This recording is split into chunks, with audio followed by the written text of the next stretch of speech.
H D. ಕೋಟೆ ವಿಧಾನಸಭಾ ಕ್ಷೇತ್ರವು ಚಾಮರಾಜನಗರ ಪರಿಶಿಷ್ಟ ಜಾತಿ ಮೀಸಲು ಕ್ಷೇತ್ರದ ವ್ಯಾಪ್ತಿಗೆ ಒಳಪಟ್ಟಿದೆ. ಈ ಕ್ಷೇತ್ರದಲ್ಲಿ ಒಟ್ಟು 282 ಮತಗಟ್ಟೆಗಳು ಇದೆ ಎಂದು ಸಹಾಯಕ ಚುನಾವಣಾಧಿಕಾರಿ ಕುಮುದಾ ತಿಳಿಸಿದ್ದಾರೆ. ಪತ್ರಿಕಾಗೋಷ್ಠಿಯನ್ನ ಉದ್ದೇಶಿಸಿ ಮಾತನಾಡಿದ ಅವರು, ಎಚ್.ಡಿ. ಕೋಟೆಯಲ್ಲಿ ಒಟ್ಟು 2,27,921 ಮತದಾರರು ಇದ್ದಾರೆ. 1,13,769 ಮಂದಿ ಪುರುಷರು, 1,14,140 ಮಂದಿ ಮಹಿಳೆಯರು, 3,433 ಮಂದಿ ವಿಶೇಷ ಚೇತನರು ಹಾಗೂ 85 ವರ್ಷಕ್ಕೆ ಮೇಲ್ಪಟ್ಟವರು 3,713 ಮಂದಿ ಮತದಾರರು ಇದ್ದಾರೆ ಎಂದರು. ಚುನಾವಣೆಯಲ್ಲಿ ಅಕ್ರಮಗಳನ್ನು ತಡೆಯೋಕೆ 3 ಚೆಕ್ಪೋಸ್ಟ್ಗಳನ್ನು ಹಾಕಲಾಗಿದೆ. ಮತ್ತೆ ಹೊಸ ಮತದಾರರನ್ನ ಹಾಗೂ ಕಳೆದ ಸಾಲಿಗಿಂತಲೂ ಹೆಚ್ಚಿನ ಮತದಾನಕ್ಕಾಗಿ ಇಕೋಮ್ ರೀತಿಯ ಜಾಗೃತಿ ಕಾರ್ಯಕ್ರಮ ಮಾಡಲಾಗ್ತಾ ಇದೆ. ವಿಶೇಷವಾಗಿ ಯಾವುದೇ ರೀತಿಯಲ್ಲಿ ಅಹಿತಕರ ಘಟನೆ ನಡೆಯದಂತೆ ಕಟ್ಟುನಿಟ್ಟಿನ ಕ್ರಮ ವಹಿಸಲಾಗಿದೆ ಎಂದರು.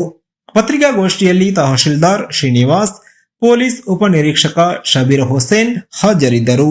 ವರದಿ ಮಲಾರ ಮಹದೇವಸ್ವಾಮಿ.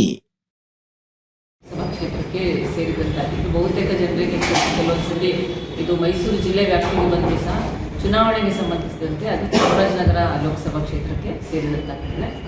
ಸೊ ನಾವು ಈಗ reporting to Chamarajanagar DO deputy commissioner. So Chamarajanagar ಜಿಲ್ಲಾಧಿಕಾರಿಗಳು ಏನಿದ್ದಾರೆ ಮೇಡಮ್, ಅವರು ಚುನಾವಣಾಧಿಕಾರಿಯಾಗಿರ್ತಾರೆ, ಆರು ಆಗಿರ್ತಾರೆ. ನಾಮಪತ್ರ ಸಲ್ಲಿಕೆ ಪ್ರಕ್ರಿಯೆ ಏನಿದೆ ಅದು ಚಾಮರಾಜನಗರದಲ್ಲಿಯೇ ನಡೀತದೆ. ಉಳಿದಂತೆ ಎಲ್ಲ ಪ್ರಕ್ರಿಯೆಯನ್ನು ನಾವು ಎಂದಿನಂತೆ ಏನು ವಿಧಾನಸಭೆ ಚುನಾವಣೆಯಲ್ಲಿ ಯಾವ ರೀತಿ ಮಾಡ್ತೀವಿ ಅದೇ ರೀತಿ ಇಲ್ಲಿ ಉಳಿದಂಥ ಪ್ರಕ್ರಿಯೆಗಳನ್ನು ನಾವು ಮಾಡ್ತೀವಿ. ಮುಖ್ಯವಾಗಿ ಮಾಧ್ಯಮದವರ ಮುಖಾಂತರ ಸಾರ್ವಜನಿಕರಿಗೆ ಕೆಲವೊಂದು ಮಾಹಿತಿಯನ್ನು ಕೊಡುವಂಥದ್ದಿದೆ. ಮತ್ತು ತಮಗೂ ಸಹ ಏನು ನಮ್ಮ ವಿಧಾನಸಭಾ ಕ್ಷೇತ್ರಕ್ಕೆ ಸಂಬಂಧಿಸಿದಂತೆ ಕೆಲವೊಂದು ಮಾಹಿತಿಯನ್ನು ನಾವು ಕೊಡಬೇಕಾಗಿದೆ. ಈಗ 1,13,704 ಅಂದರೆ 1,13,704 ಪುರುಷ ಮತದಾರರಿದ್ದಾರೆ. 1,14,137 ಮಹಿಳಾ ಮತದಾರರಿದ್ದಾರೆ.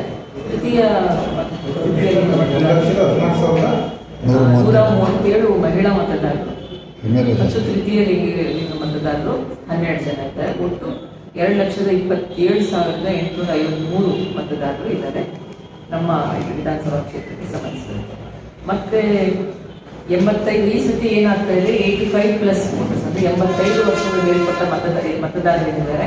ಮತ್ತು PWD ವೋಟರ್ಸ್ ಏನಂತೀವಿ ನಾವು, ಏನು ವಿಶೇಷ ಚೇತನರು ಅಂತ ಹೇಳ್ತೀವಿ, ಅವರಿಗೆ ಹೋಮ್ ವೋಟಿಂಗ್ ಈ ಆಪ್ಷನನ್ನು ಕೊಟ್ಟಿದ್ದಾರೆ. ಅದಿದೆ, ಅವರು ಬಯಸಿದಲ್ಲಿ ಅವರು ಇಚ್ಛೆ ಕೊಡಿ ಅವರು ಆಯ್ಕೆ